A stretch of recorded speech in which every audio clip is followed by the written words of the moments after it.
afternoon. Still, I think the response is pretty weak. Good afternoon. Yeah, that's better.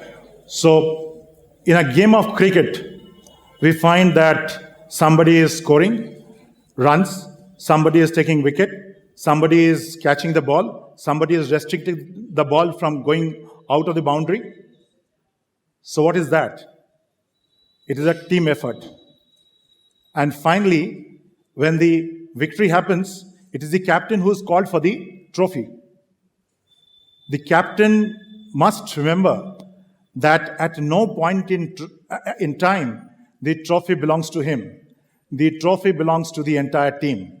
It is a team effort. So I will try and, explain you as to what is the kind of leadership pattern that is coming out and what is the way leadership will pan out in future. So it is sort of simplifying leadership for future leaders. I have the future as well as the present in front of me. The future because the student of XISS, and the present because the industry, academia, and my colleagues are there sitting here. So primarily, any leadership happens when you have a following. So who is a leader? A leader is somebody who has followers. And why will people follow you? People will follow you because they either want to be like you or they want to extract some of the goodness from you. It's as simple as that. So a leader has to be responsible enough to ensure that whatever he does, his conduct, his understanding is fair enough for the rest of the people, because leadership is not just about one own self. Leadership is always about others. So if a leader has to ensure that he is able to bring in the necessary changes amongst all his colleagues, all his peers, people, fraternity, then he must follow certain attributes. And those attributes are certain things that, doesn't come overnight. It is about fostering a culture of continuous learning. So it is sort of Kaizen. Now, every leader must have competency rolled on his sleeve. It is very, very important. A leader should always be known by his competency. It is not necessary that you don't need to know other things. You can be a generalist, but at the same time, it is very, very important that you should be known for one specific competency for which people can rely on you and you can respond back with the necessary support to resolve issues. The second most important attribute of a leader is communication. A leader must have fantastic communication skill. If you are not being able to communicate whatever is there in your mind, then irrespective of however you think, finally you have got to get the job done by your colleagues, by your team, by your people. And if they don't understand your mind, then you will never be able to actually get the job done. The execution will not be flawless. So the communication remains an important aspect of leadership. The third and most important aspect of being a leader is courage and confidence.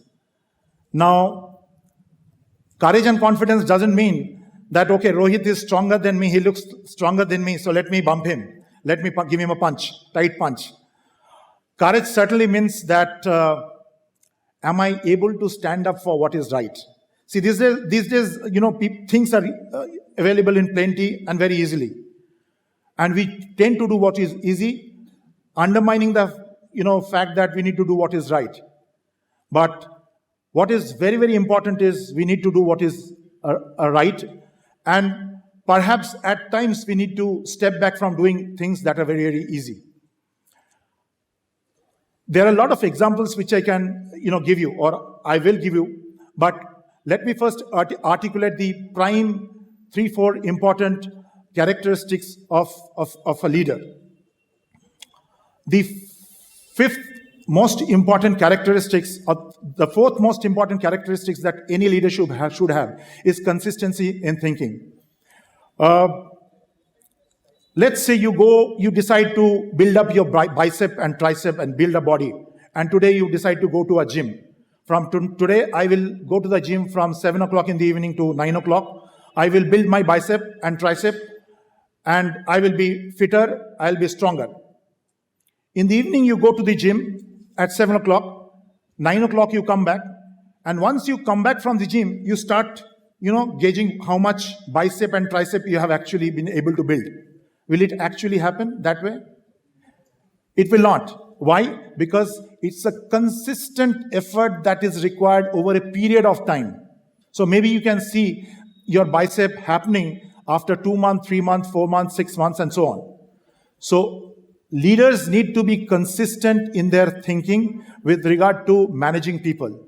You can always have different opinion, but at the same time, you must have different opinion over structured, logical thinking and logical framework of mind. So that's very, very important.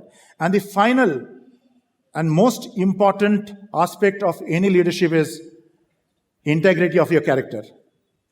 If you do not have basic integrity of your character, if your compass is not towards north, even if it blinks slightly towards left and right, then mind you, you are nowhere there in any scheme of things.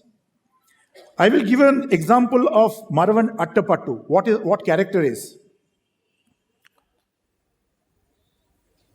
He is considered to be one of the finest batsmen Sri Lanka has ever had. He has scored about 5,000 runs, 16 international centuries.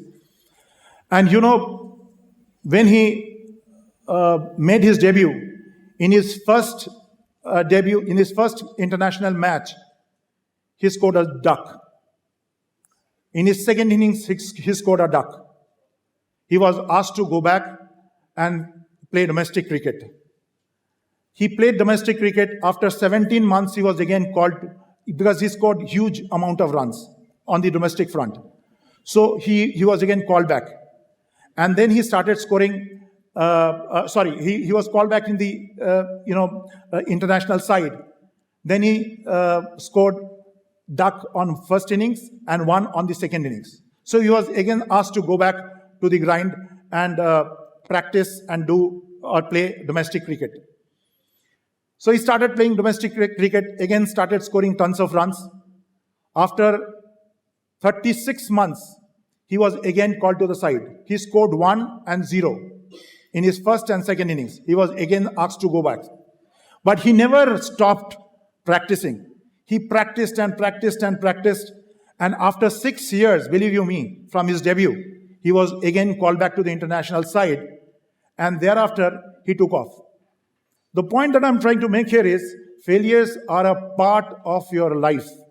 Failures will keep happening. The difference between the difference between leaders and anybody else, if you have to be a leader, don't take failure as a burden. Failure will keep happening. You have to take it in your stride, learn from your failures and move ahead. Change, if need be, you might have to change your stream. You might have to change your stances. That's okay. Change your pattern. You might have to be more disciplined. You might have to work harder, but that's okay. But if you give up, then your opportunities will go forever. So failure is something that you must learn from. And whatever you do, mind you, we all are fighting tooth and nail. We all are running rat race to succeed in life. But success is not just about material success. Success is also about the kind of value that you add to the people around. So are you adding values to your colleagues, your friends, apart from your families, of course? Are you adding to the industry, your organization and industry? Are you adding value to the academia? Because whatever you're doing in terms of the excellence that you bring in your work, is the academia getting enriched out of that? Whatever you do, are the people in the academia accepting and making certain inferences out of it so that they in turn are able to pass it on to their students and people start learning new things? One needs to be a continuous learner. If you do not learn, because this is the age of technology, and things are changing very fast. Today, whatever is relevant, tomorrow it becomes absolutely redundant. So you need to unlearn and you need to learn as well. So you need to understand what is to be unlearned and what is to be learned. It's a continuous process, and until and unless you enhance your knowledge, you will not be able to add value to others. Life is not just about earning money, taking a position in the society and of power and fame. It is also about what you are able to pass on to your colleagues on your left and right. And whatever legacy you leave, finally you will be known for that. Never forget that. So today or tomorrow, you will be remembered either as a person who would have been known for his benevolence for the people, or would have been known for his serving his own interest. I find here written, in leadership, character is more important than strategy. So very true. If you do not have a character, you actually can't move ahead. And mind you, whatever leadership you practice, whatever organization you are into, or whatever profession you are into, finally what will matter is the kind of conduct that you actually foster for yourself as well as for the people around. The environment and the culture. It is the journey with you that people should actually enjoy. Success will be defined at different levels of your age. So at the age of 30, this definition of age is something. At the age of 40, the definition of success is something else. And at the age of 50, the definition of success is something else. So success will change its yardstick from time to time. But what is very, very important is, over a period of time, the people who have actually been with you, have they been enriched? Have you been able to give them adequate food for thinking in terms of moving ahead? And how is it that you have helped them, enabled them progress in life?